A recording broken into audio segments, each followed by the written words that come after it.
Fixold Cameras produces step-by-step, close-up videos of simple, common repairs and basic maintenance on classic and vintage cameras. Your ability, the quality of your tools, and the condition of your camera will affect the success of your repair endeavor. A successful completion of the demonstrated repairs ultimately depends on your camera repair skills.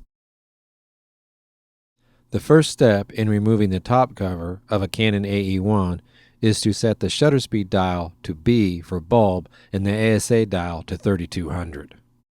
Position the camera with the lens mount facing away and the shutter speed dial under your right hand. Next, remove the advanced lever retaining screw with the spanner wrench turning counterclockwise.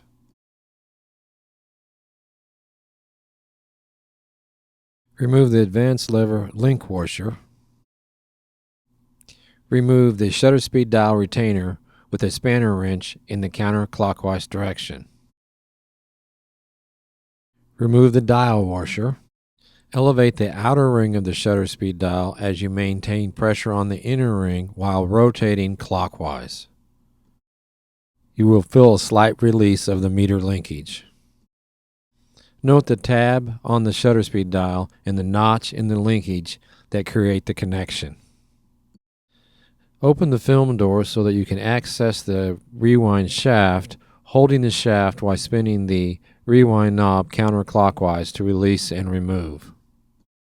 Remove the snap ring that lives underneath the rewind knob. With the aid of tweezers, lift the access plate.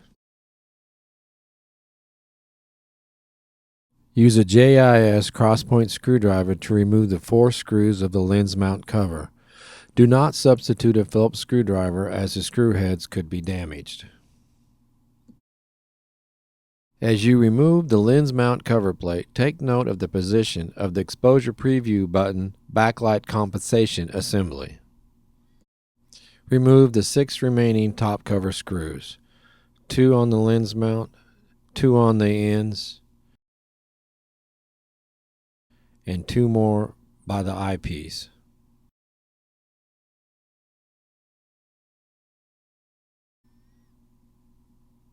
Lift the top cover free.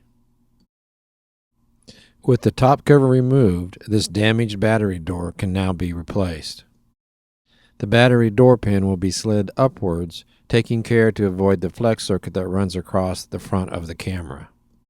Using a small pair of needle nose or side cutting pliers, firmly grip the battery pin and work it upwards. Take care to guide the pin past the flex circuit. Note the position of the small spring located on the battery door pin. With the battery pin at the halfway mark, remove the spring and remove the door.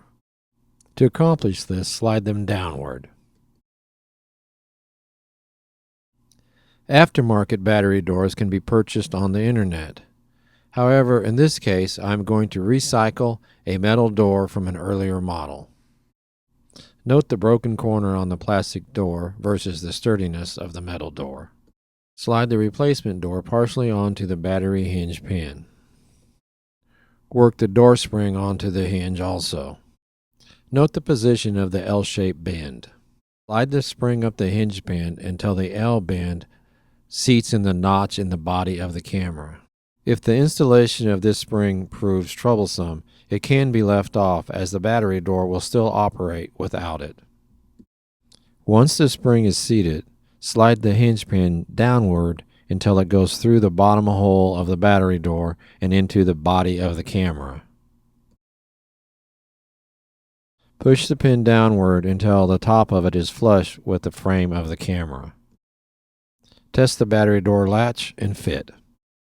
Looks good, so let's replace the top cover. The ASA tabs and the shutter tabs will all have to be aligned as we seat the shutter speed dial. The ASA setting should still be at 3200. With the dial slightly tipped, align the ASA window with the white shutter speed mark. Engage the ASA tab with the ASA notch. Rotate the shutter dial counterclockwise until the B aligns with the shutter speed mark. The shutter speed notches should then seat at this point. With your fingertips, hold the shutter dial in place as you seat the dial washer and the dial retainer. Be careful not to cross-thread the dial retainer as it is spun on clockwise.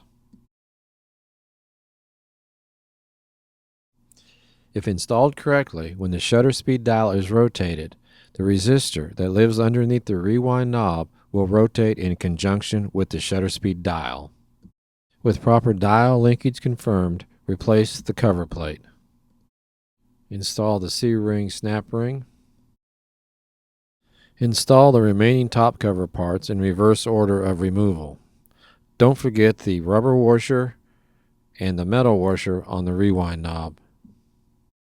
Thank you for watching.